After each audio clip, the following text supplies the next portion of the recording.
We take you now to Washington, D.C. for a special announcement. Good evening. I would like to take this opportunity to thank Richard Nixon for making this whole thing possible.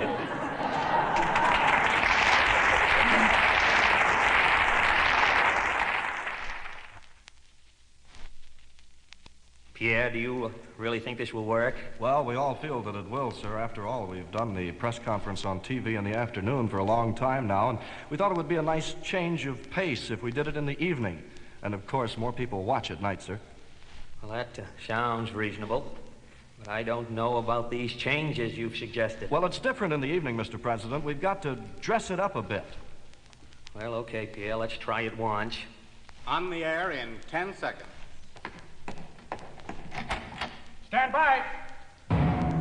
Live from the White House in Washington, D.C. Presenting An Evening with JFK. Press conference is on the air. Questions and answers from everywhere. On the common market today. Your press conference is on the air. Yes, well, let me say... No, not yet, Jack. Famous newsmen are on the scene. They're left or right or they're in between. From the New York Times to Playboy magazine. Famous newsmen are on the scene. Yes, let me say Jack, this tonight. not yet. This press conference is aimed at you.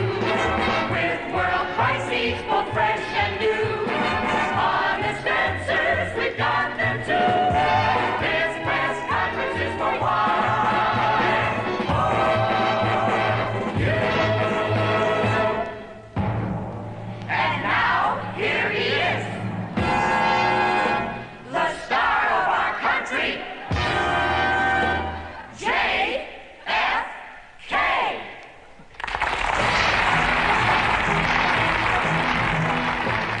Good evening. How sweet it is. First question, how about you, the gentleman in the rear? Yes, sir. I'd like to ask. Louder, I can't hear. There's a rumor going round about young Caroline, your daughter. She had another birthday. What is it that you bought her? We like to keep young Caroline on an even keel. We bought her an erector set, Bethlehem steel. The newsman that is seated there with him, I will ad-lib. I can tell from his evil eye he's from the Herald Trib. Sir, there is a question the nation wants to know. Would you tell us, have you seen your wife's great TV show? I haven't as yet seen my wife's TV extravaganza. How can I when it's always on, opposite Bonanza? There's a lady reporter whose questions haunt me like the Asian plague. Fasten your seatbelts, ladies and gents. Here is Mrs. Craig. I'd like to ask a question. I don't want you to get sore. Will Rockefeller be president in 1964? If I were living in New York, he'd be my candidate. It's the only way I know to get him out of New York State. Well, that's the way it is, my friends, the end of this week's show. And now I'd like to say one thing before I have to go. I have had a wonderful time answering in rhythm and rhyme. Your questions have been really sublime, so I've had a wonderful time. This has been a wonderful night, funnier than an evening with Dwight. And I feel like Huntley or Walter Cronkite. This has been a wonderful night. Now let me say. Let him say. Now let me shout. Let him shout. I don't know what all this is about. I confess. No. It's a mess. Yes. But it was either do this or get out. My advisors tell me to say, thanks, my friends, you've really been grand. Now I'd like an American hand for Lyndon Johnson, who backs me with his band. This is really, really, really been grand. We're a little late, folks, so good night.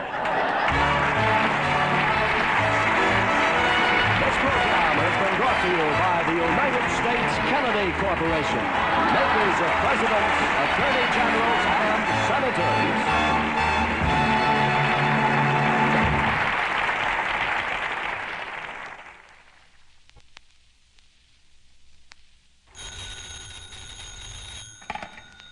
Hello. Hello, Jackie. I've got a big surprise for you. Surprise. Well, it's September 12th, 1958. It's our 5th wedding anniversary, and I found something I think you like. What is it? Tell me. Well, it's a house I want you to look at. Meet me at 3 in front of 1600 Pennsylvania Avenue. Our 5th anniversary, and you remembered. I'm a lucky girl, married to such a thoughtful young senator from Massachusetts. I had better hurry if I'm going to be there by 3.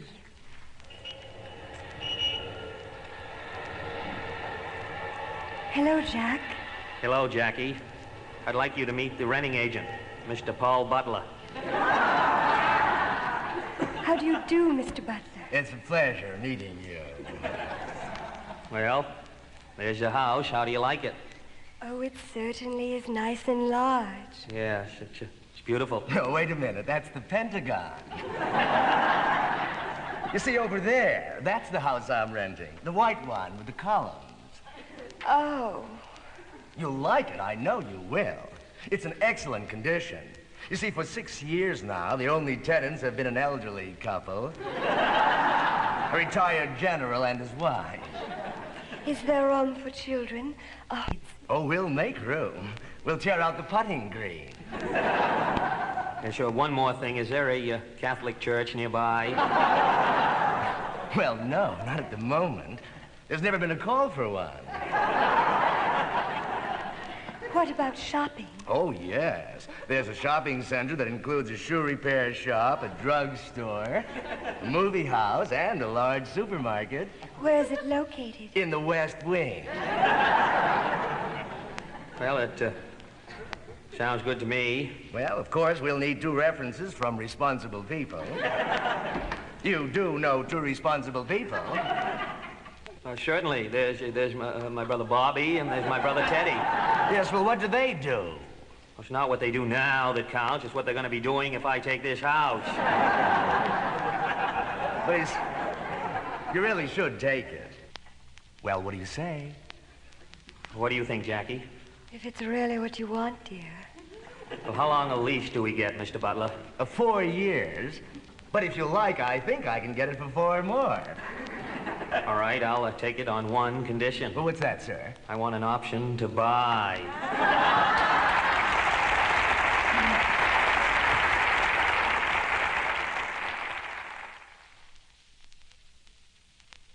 Gentlemen of the Secret Service, I have called the 36 of you together because of a very distressing situation.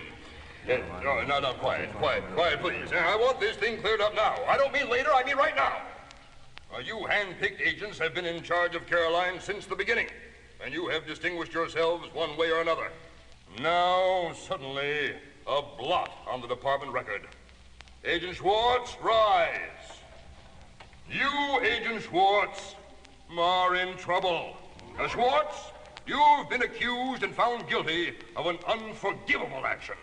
Unfortunately for all, Caroline's young friends caught you smoking while you were dressed in your howdy-doody suit. Agent Schwartz, the repercussions of your act will not be stilled for many a year, and it is only right and proper that your punishment be meted out by your own colleagues gathered here. Sure, I'm prepared to take my punishment, whatever it may be. Men, are you ready? Yes, we are. All right, men. Give it to him. Shame on Agent Schwartz! Shame on Agent Schwartz!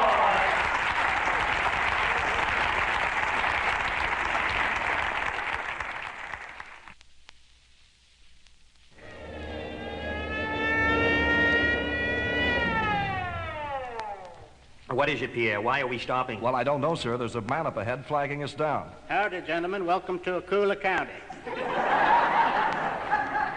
Thank you, sir. Now, if you will just tell us what the trouble is, we're kind of in a hurry. Well, the trouble is you were in too much of a hurry. You have exceeded the speed limit, and thereby you have broken the law. Excuse me, Sheriff, but this is the President of the United States. Well, it's a very great honor to meet you, sir, and welcome you to Akula County, and you're under arrest. Now, look, sir, we're in a hurry to get to Camp David. And these 67 cars are filled with dignitaries, and we must move ahead with vigor. Well, I'm afraid not. They're under arrest, too. Pierre, get on the car phone and call the mayor. Yes, sir. You can go and call the mayor, but he's not in his office. Where is he? Speaking.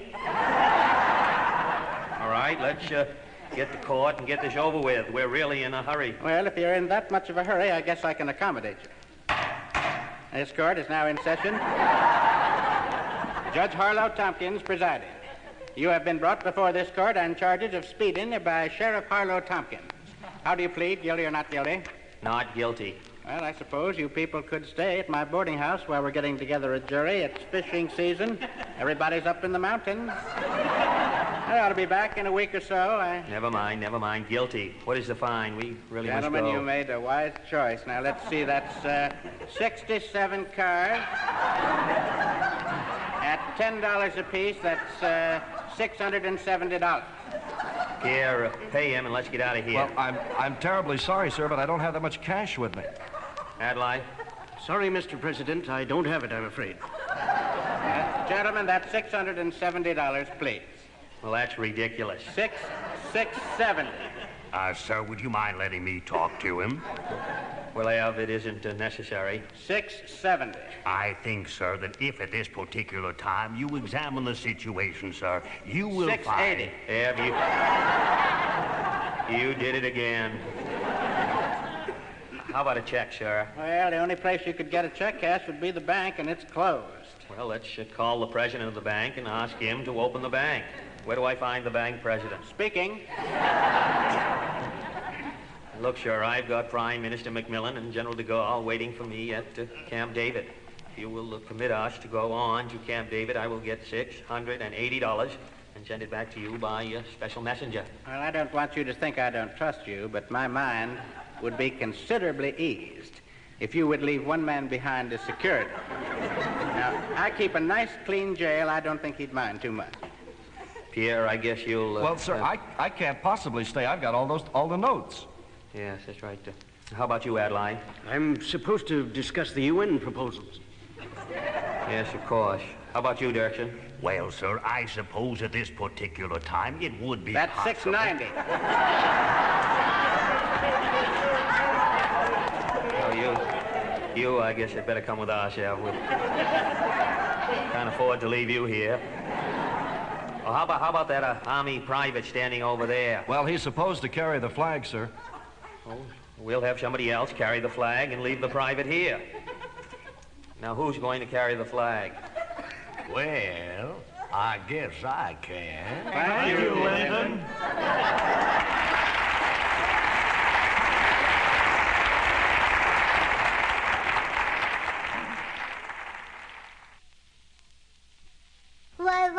Now, baby John, you sit there and play, and I'll go down and warm up your bottle. Now, be a good boy. That's right, honey. That's right. I'll be back in just a moment. I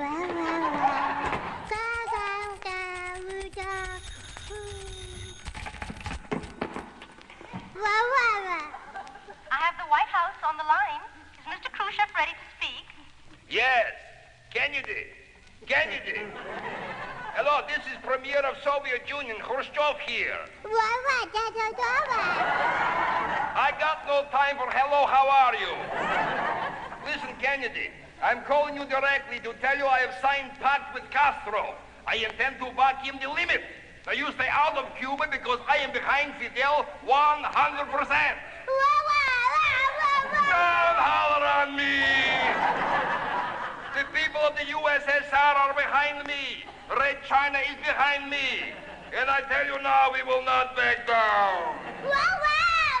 Don't you be so nasty. I mean what I say. I don't want to talk about it anymore. Castro is my friend, and you and your government are not going to push us around. Goodbye. Vladimir. The Premier? Tell Fidel get the missiles out of Cuba. I never heard Kennedy so angry.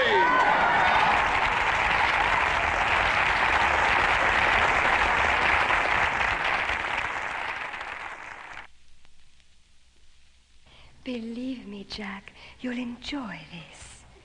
Jackie, I know Mr. Casals is a great cellist. But really, you know how I feel about this kind of music. I know, but I want you to try and enjoy it tonight. And this time you can't leave either. We're right here in the front row, and it would be embarrassing. Oh, all right, Jackie.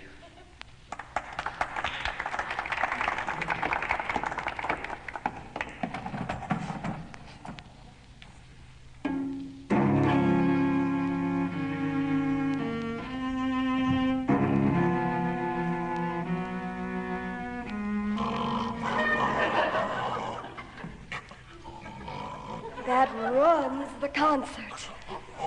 Jack. Jack. Oh, all right. Mr. Casals, wake up, please.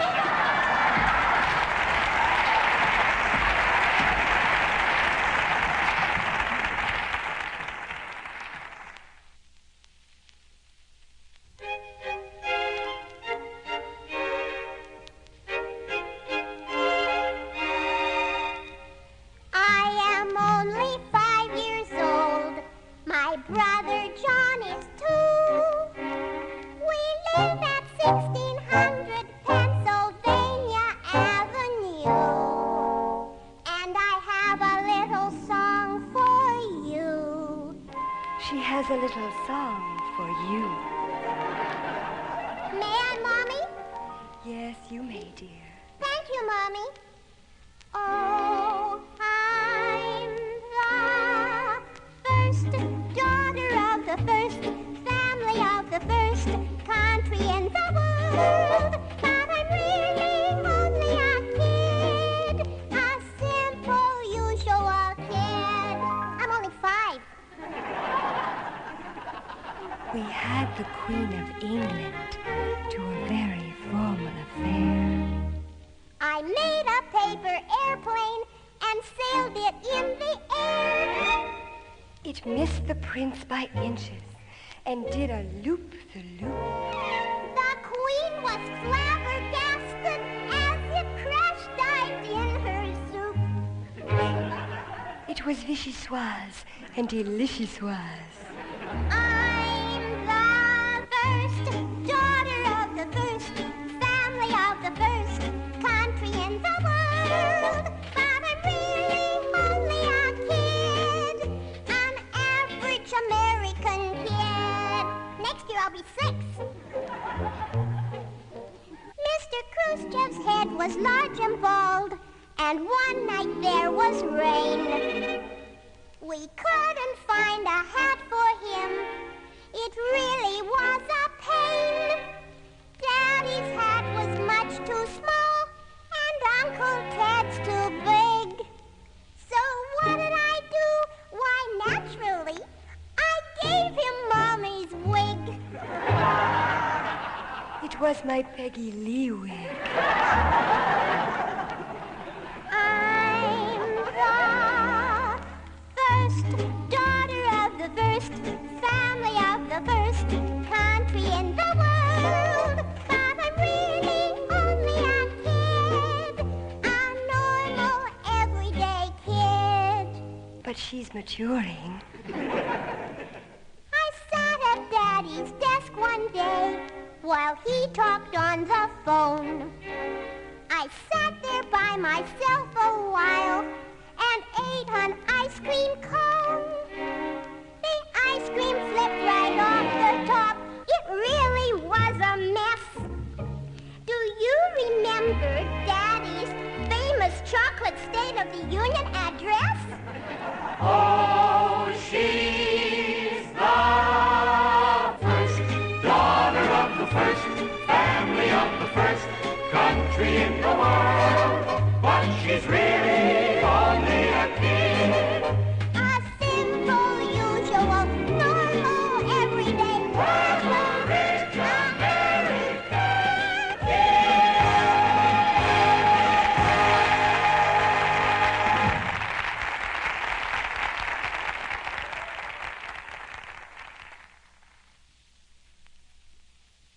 And then Jackie and I and Caroline moved into the White House. Now, Jackie made a few changes, and it turned out beautifully, I thought. My first big test came, of course, with the steel industry, as you may recall.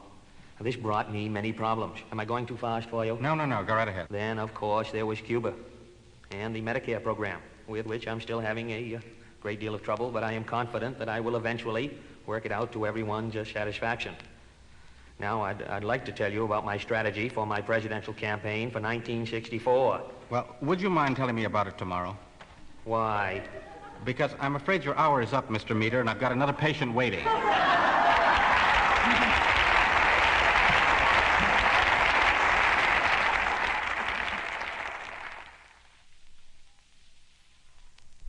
Forward, march!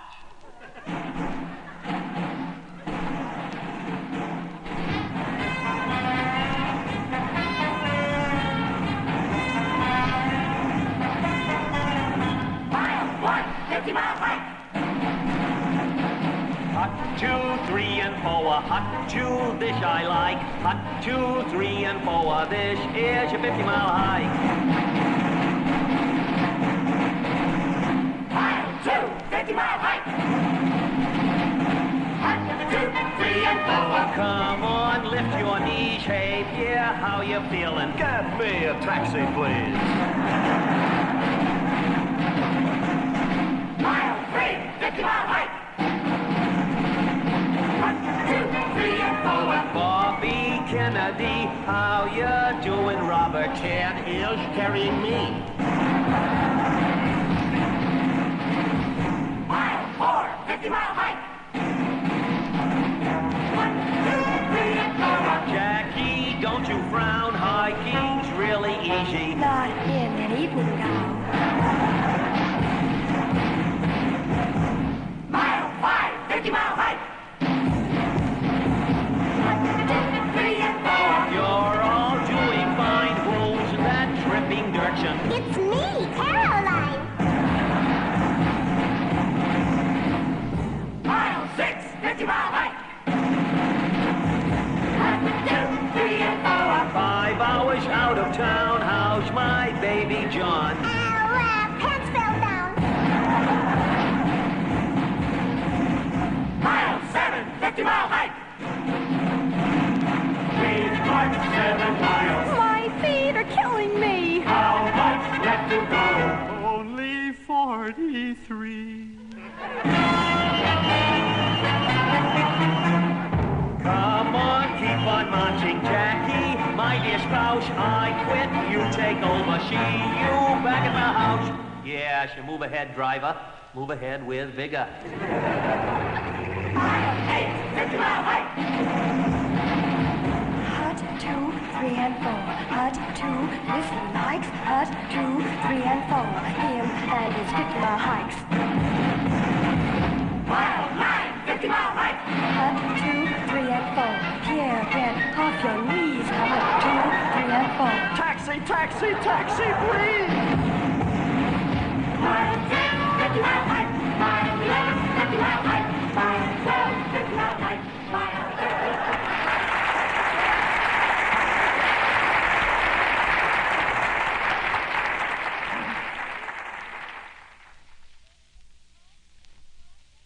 There's a Mr. Foster of the Internal Revenue Service to see you. Oh, yeah, see, the tax bill. Send him in.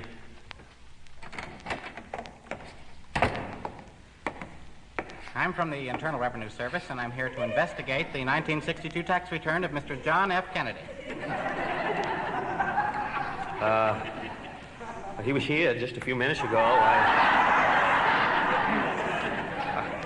I just don't know where he could have gone. I'll get right to the point. How much did you make last year? You know, he was as close to me as you are now. I just don't know where he could have disappeared to. Please, sir, your 1962 return? Oh, yes, my 1962 return, certainly. I made, what do presidents get? $100,000 a year. So that's where the 100,000 came from. It's a funny thing, Jackie and I were going over the household budget. There was this 100,000 we couldn't account for. Now, what can I do for you? Are you salaried or self-employed? Salaried, for the moment. Okay, now let's check your deductions. Under medical expenses, I see you have 23 rocking chairs. Now, you must admit, sir, 23 rocking chairs is a bit much. Let's settle for 8. 10. 9. That's a deal. Now, you show restaurant bills here for $371,000 and only $3 in tips. I'm from New England. Well, I never thought of that, yeah.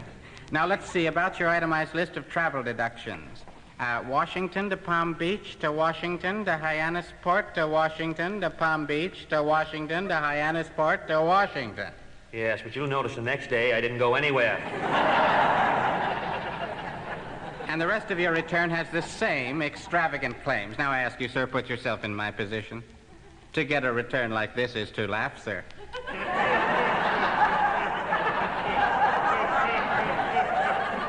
I laugh, sir.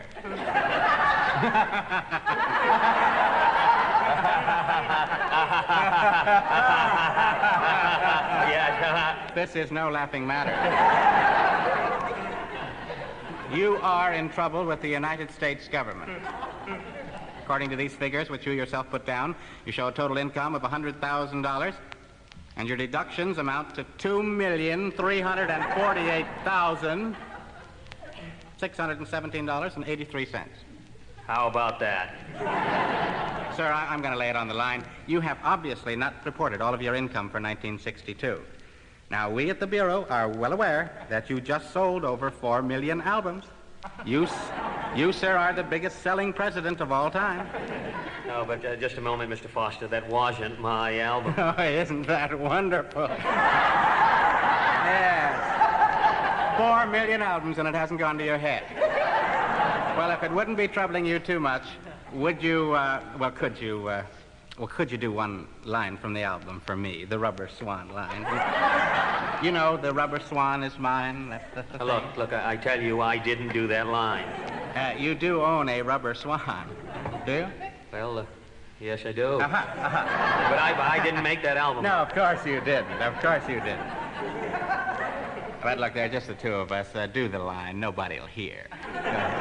Go ahead. You really want to hear me do it? I would love to hear you do it, yes. Well, I've only done it once or twice. Go ahead. Go ahead. The Rubber Swan is mine. Well, I guess you didn't make the album. I'm sorry to have bothered you. I'm afraid I've made a mistake. Thank you, and good afternoon.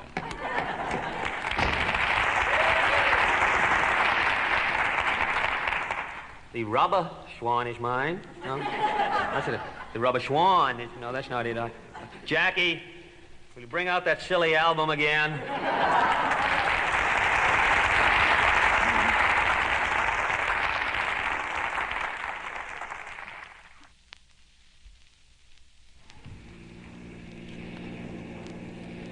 Well, it's good to get out of the house sometimes. Yes, and I hear it's a wonderful movie. It's opening tonight, you know. Yes, I hear the picture costs millions. We're approaching the theater now, sir.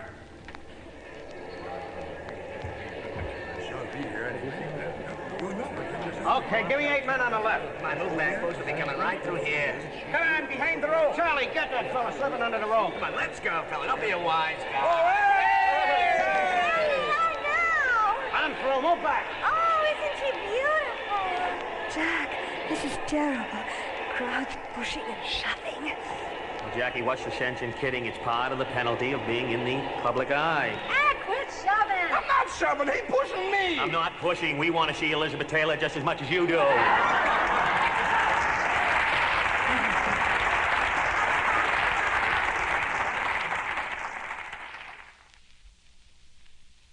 Pierre, I just don't think this is going to work. That's the 48th boy we've interviewed. Not one of them makes any sense. Well, I'm terribly sorry, sir, but we've gotten the most eligible kids in Washington. Now, Caroline has her heart set on going to this birthday party. We've just got to find an escort for her. Well, there's only one more, sir. Well, we might as well see him. Send him in. But I doubt he'll work out. Send that young man in, please.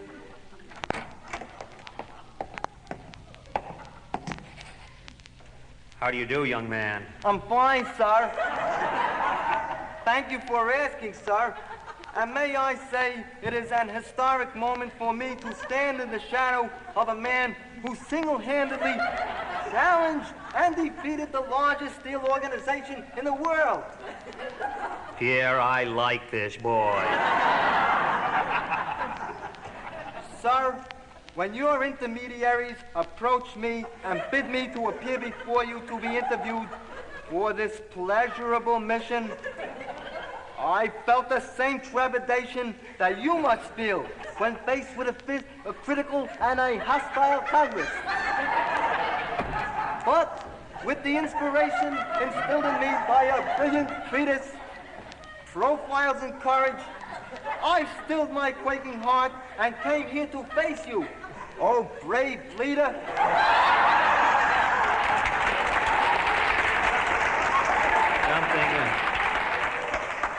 Something tells me that you and Caroline are going to have a lot in common.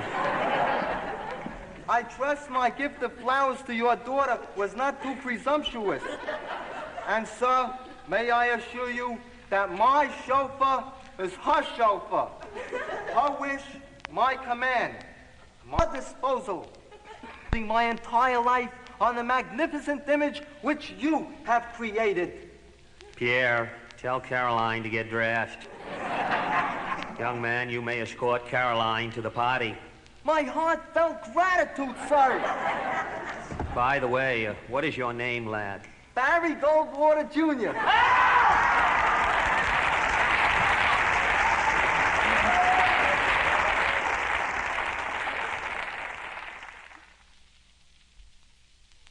Now, Mr. Khrushchev, I hope you've enjoyed your stay in our country. My fellow Americans certainly wish you a safe journey home. Oh, yeah, I'll bet you do. Mr. Khrushchev, I hope you enjoyed the parade in your honor this afternoon. Spitballs? Confetti with rocks? Oh, some parade. 2 Volkswagens and a bicycle. My brother Bobby asked that you extend his felicitations to your people. Brother in the business, huh? Mr. Khrushchev, your political views are your own, and you are entitled to them. When you bring my family into the conversation, you're going too far, sir. We got better Attorney General. We got better Peace Corps. We got better actor than Peter Lawford. We got better doctor than Ben Casey. You don't know how to run this country. You ought to let me help you run it. Nicky, please, I'd rather do it myself.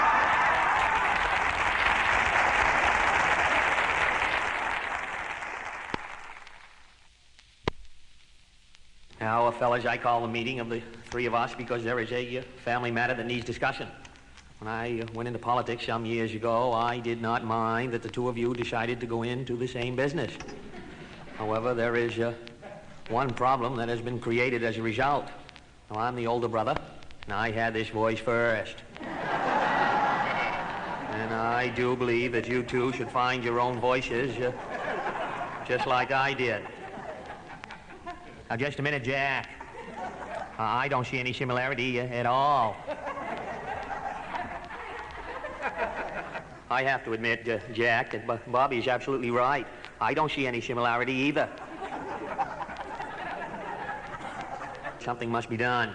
Now, Bobby, it might just be a matter of a change of a few words. Now, for instance, let's take a word like vigor. I say vigor. How do you say vigor? Vigor.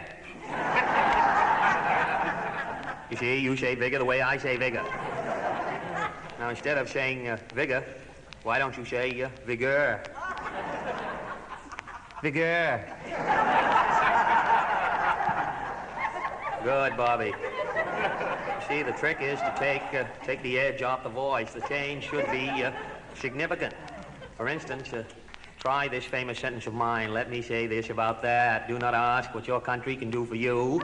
Ask rather what you can do for your country. Why, let me make a judgment on that. Judy, Judy, do not ask what your country can do for you. Ask what you can do for your country. Yes, that's very good, Bobby. Perfect. Now you've got a brand new voice. Okay, Teddy, you try it. All right, you guys. Let me make a judgment on that. Do not ask what your country can do for you. Ask what you can do for your country.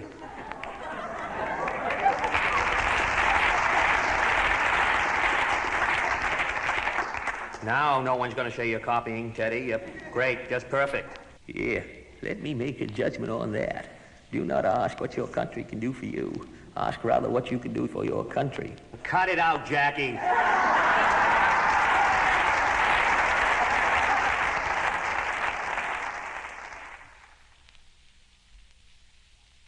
Jackie, where's Baby John? I want to talk to him. Jack, I wish you'd stop calling him Baby John. After all, he's 35 years old now. 35. Yes, it is 1996, isn't it? Here we are, retired in our little Palm Beach cottage in Hyannisport. 1996. How long ago was it that I was president? 4 years. Well, it's been a good, rich life for all of us, don't you think, dear? Yes, dear. I certainly enjoyed being president. Bobby enjoyed being president. Teddy enjoyed being president. Then I enjoyed being president again. Whatever happened to that funny little chubby man? You know, the Russian you had so much trouble with? Oh, you mean Nicky? Well, he's fine. I hear from him all the time since he defected to West Germany over the Berlin Wall. Oh, by the way, you haven't forgotten we're having a family reunion next Thursday. Oh, yes. Where are we all getting together? Madison Square Garden. Madison Square Garden? Well, it's only for the immediate family. That'll be nice. Well, I guess the high point of our life is really tomorrow, isn't it? Yes, I'm so excited. Just think, Caroline's coronation.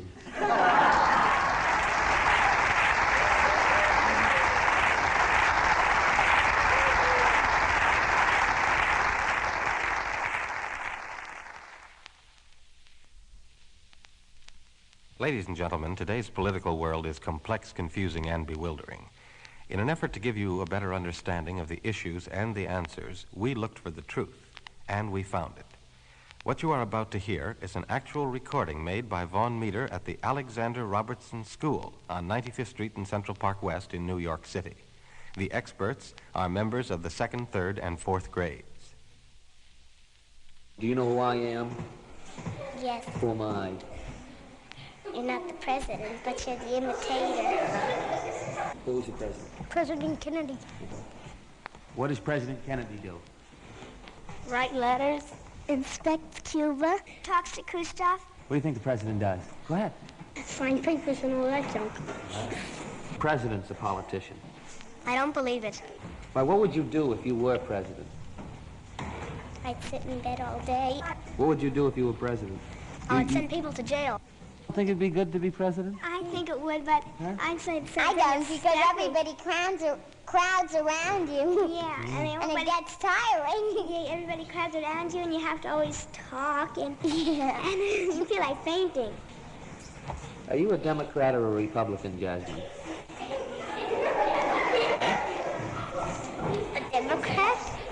Why do you think you're a Democrat and not a Republican? Because I belong to the United States. Are you a Democrat or a Republican, Mitch? I make things fly. Are you a Democrat or a Republican? Democrat. You're a Democrat? What's the difference? I don't know that. What's the difference between a Democrat and a Republican? President Kennedy was a Democrat, and I didn't remember. What's the difference between a Democrat and a Republican? One's fat, one's thin. You're all three Democrats. Why is that better than being a Republican? Because I'm one. Does your daddy pay taxes? Yeah, my family's a taxpayer, but my kitten isn't. Who do you suppose is the greatest man in the world? The president. Who do you think? My father. And who do you think? Jesus. All of you know Governor Rockefeller. What do you think a governor does all day? Collects income tax. How many hours do you suppose a governor works in one day? 12. How many hours does the president work? 24. How many do you think Mayor Wagner works a day? 6. Who knows who Mr. Nixon is? Go ahead. The former president. How many hours do you think Nixon works? He doesn't. Why doesn't Nixon work? He's sad because he didn't become the president. How much money would you like to make in a week? Well, about $110. How much money would you like to make a week? I'd like to make $1,000 billion, $100 trillion in a minute. Who do you think makes that much money? Rockefeller. Rockefeller. All right, what is a communist? Somebody who's not free. Do you like Nikita Khrushchev? Yeah. You know who Fidel Castro is? The premier from Cuba. Do you like him? I've never seen him. Do you know who Mr. Castro is? He's the leader of Cuba. What does he look like? He's bald-headed. You know who Fidel Castro is? A Martian. He's terrible. He's a bad boy. How many other presidents can you name? George Washington. That's right. Washington, Lincoln, Truman, Eisenhower, Kennedy. Yeah. Who do you think was the best one? President. I mean, Kennedy.